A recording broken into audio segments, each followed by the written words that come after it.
It's Friday, February 8th, 2019, and time for your Barbados Today morning news update. Thanks for joining us. I'm Carol Williams. Negotiations have resumed. Yesterday afternoon, the Barbados Workers Union met with the management of the Barbados Tourism Product Authority and the Barbados Tourism Marketing Incorporated. The two entities were due to merge this week. However, the union had objected to the manner in which the process was being carried out. Union General Secretary Tony Moore told reporters following a 3-hour meeting yesterday that it was very productive. And though a number of workers are expected to be sent home, Moore says no timelines were discussed. The meetings acknowledged that things should have been done differently, and the parties were all committed to ensuring that the process and the discussions got underway in a manner that they should. So in today's meeting, we didn't consider any end date for the process, but like as with the other instances of restructuring within state-owned enterprises, we know that there is a certain urgency that is there. Our role, or one of our roles, is to ensure that that urgency is balanced with the need to follow the legislation and the processes that are in place for dealing with redundancies in any form.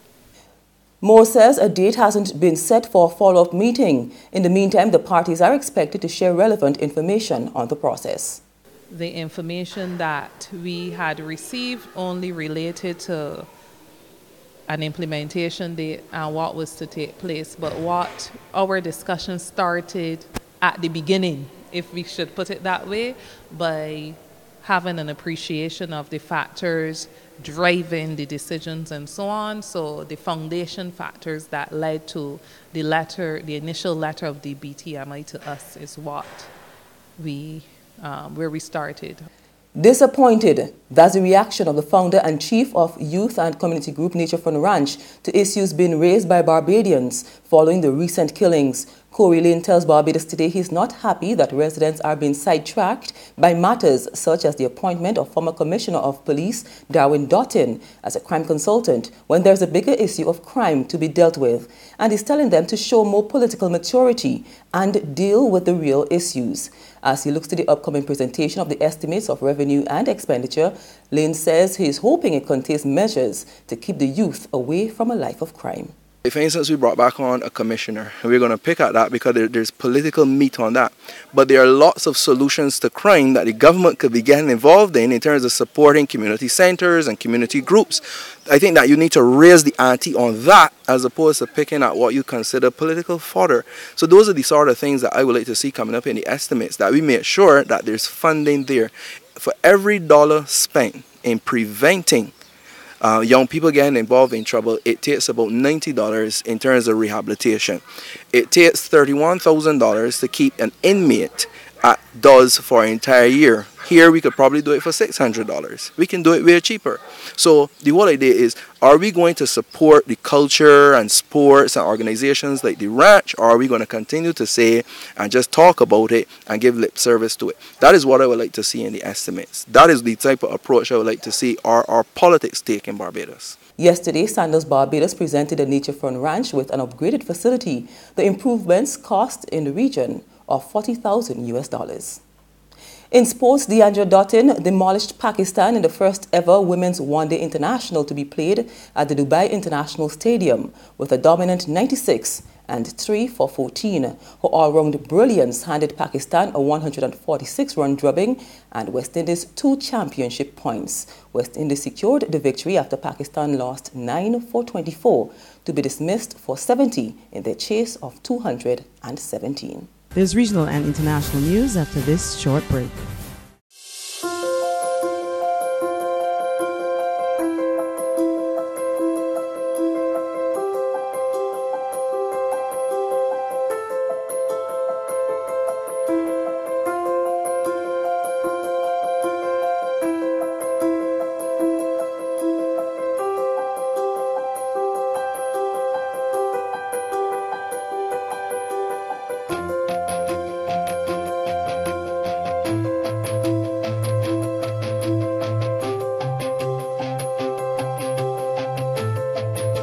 Barbados Today, news you can trust. To our regional neighbors, classes were suspended at the University of Guyana following 2 bomb threats. More from Capital News. 2 days of bomb threats at the nation's top university at Turkine resulted in the institution's administrators ordering that classes be suspended for the remainder of the week. A statement by the university's administration said the 2-day closure is to assess properly the situation and security at the campus. Staff and students were ordered to stay at home. Meanwhile, on the economic side, minibus drivers that ply the UG route said the closure of the institution means a loss of income for them. We have a lot. Because we spend $1 now we come back here for the new year, I try to make it up right. But I pass it through this train here right now, put back into place. New year come in, bills got to catch up. You know what I mean? They told me I have a lot. Not me, most of the UG was like that. Adversely affected too are students, who said responsible action should be considered by the perpetrator or perpetrators. And finally, on the international scene, a diplomatic row between France and Italy has deepened, with France recalling its ambassador for talks. France is complaining of unfounded attacks and outlandish claims by Italian leaders. We get the details from France 24. Earlier this week, Italy's Deputy Prime Minister Luigi Di Maio met with Yellow Vest protesters outside Paris, saying he would be ready to help the anti-government movement and invited them for a follow-up meeting in Rome. After a series of provocations, this move proved to be the last straw for the French government. This new provocation is unacceptable between neighbouring countries and partners at the heart of the European Union. In the interests of both France and Italy, Mr. Di Maio, who has governmental responsibilities, should take care not to undermine our bilateral relations through his repeated interferences. Interior Minister Matteo Salvini responded that he didn't want to cause an argument and that he would willingly meet with French President Emmanuel Macron. But Di Maio had previously called on the EU to impose sanctions on Paris for pushing migrants into Europe by continuing to, quote, colonize Africa. This prompted France to summon Italy's ambassador. Matteo Salvini then poured fuel on the fire, calling on the French to boycott President Macron's party in the European parliamentary elections. That's news, but for the very latest, visit our website at www.barbadostoday.bb. You can also subscribe to our e-paper, email updates, or like us on Facebook, and sign up for our breaking news alerts via WhatsApp. We're also on Izumi Media in burst terminals, as well as Screenplay at supermarkets and gas stations near you.